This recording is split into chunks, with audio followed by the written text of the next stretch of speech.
Like, we probably all know people like this in our lives. Maybe we are those people in our lives. You ever know the person who, let's say especially, this happens in dating life, could be young, could be old or whatever. You ever be around somebody who's a little too picky? They find something wrong with every single option out there. No doubt, yeah. Okay. Those people end up alone. You know what I mean? There's no perfect people.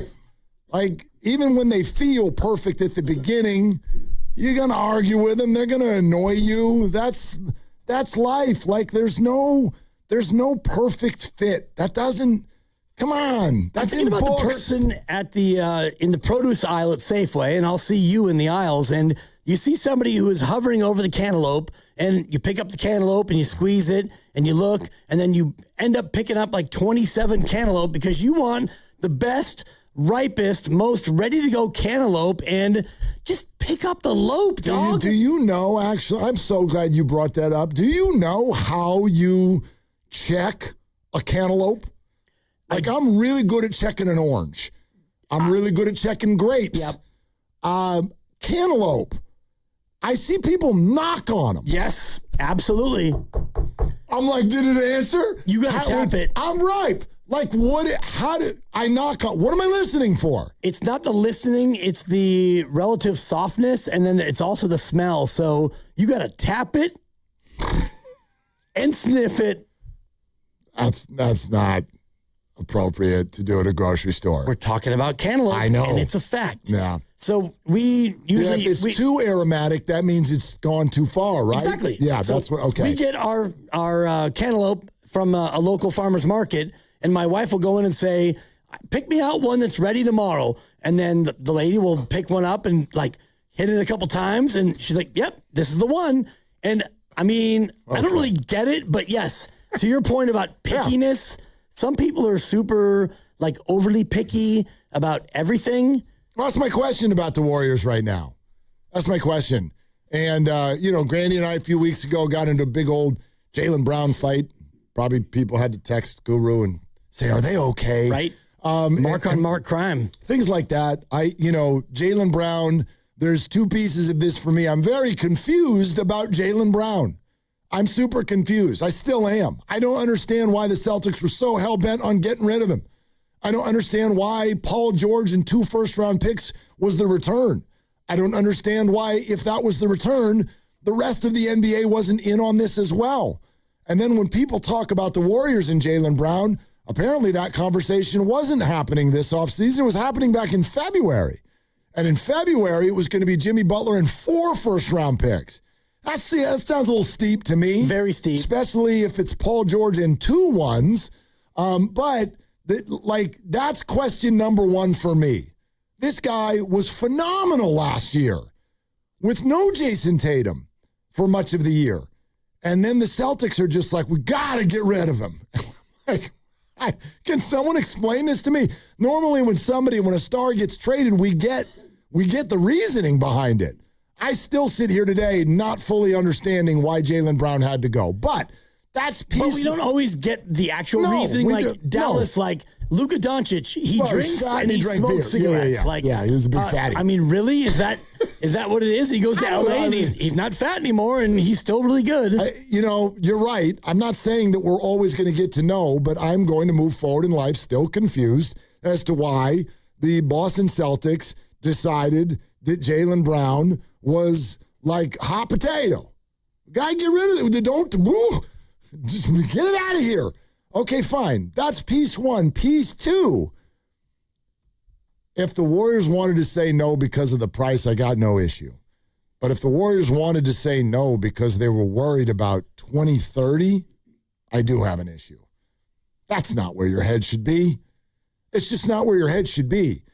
That should be a piece of your thinking, but I would argue that if that's the thinking, then your head is in the wrong place, and that's where offensive to Steph Curry lives, in my opinion. Like, that's not okay if your thought process is, we really could do something special right now, and yes, there could be a pitfall down the road, and then that potential maybe pitfall 3 years from now is what stops you from acting, I don't like that. That doesn't feel like the right way to do it to me. It doesn't, but it could be, more than that. It might be something about the calf strain, the Achilles tendonitis that he had last year in March, and that might be something that you would be concerned about. The price and, 4 first-round picks feels like too much. Yeah, I agree. The other piece that really strikes me is the whole idea about organizational consensus.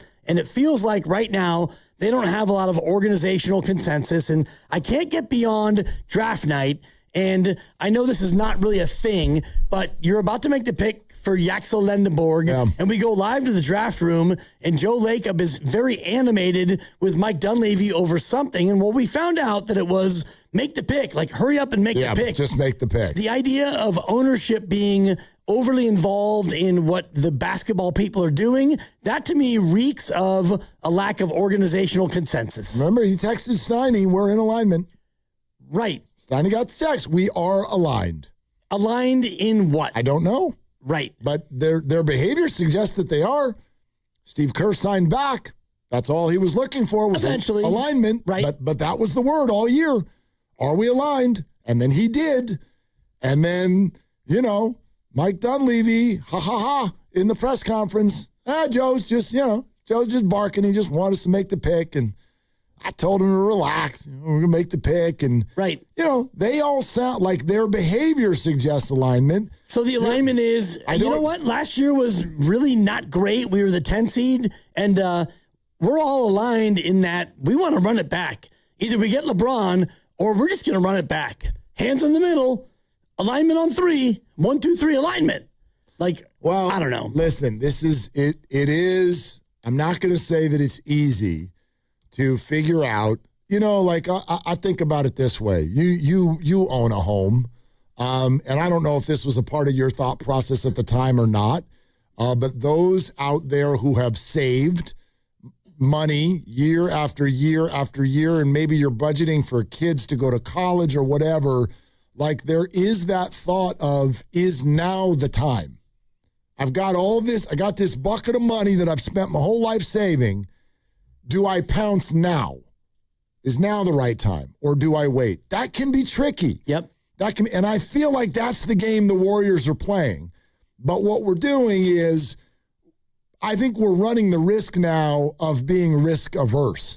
Which is you're like, okay, we've got all the picks, we've got all the space. When is the right time to pounce? And if the Warriors have organizationally decided that the right time to pounce is not until Steph leaves, well, that's going to upset everybody. Yeah. That's just going to upset everybody, including him, I would think. And so I think that's the fear. And that's the question we all have. And it's very hard to answer because it's not like they haven't tried to pounce, but when they try to pounce, the answer's no. And when the answer's yes, they decide not to pounce.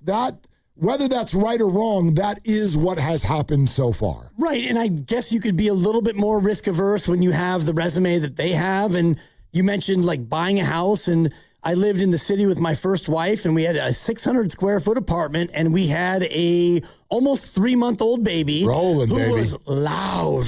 600 square feet, 3-month-old, and it's like, you know what? We need to get out of here pretty soon because this kid is wearing us out. And then 9/11 happens, and I told my ex-wife, I said, you know what? Now is probably not the best time, but 9/11, am I right? This whole thing could it could be over. So, we rolled the dice. We bought a house in Oakland, and my ex-wife is still there, and so it worked out. But we didn't have 4 championships. And so if you're Joe Lacob, you've stacked chips and you've hung banners, and so you can be a little bit more conservative, I think. And but your thing's worth $10 billion, right? But it's tough. It is tough. For a fan, for sure. Yeah, or for everybody.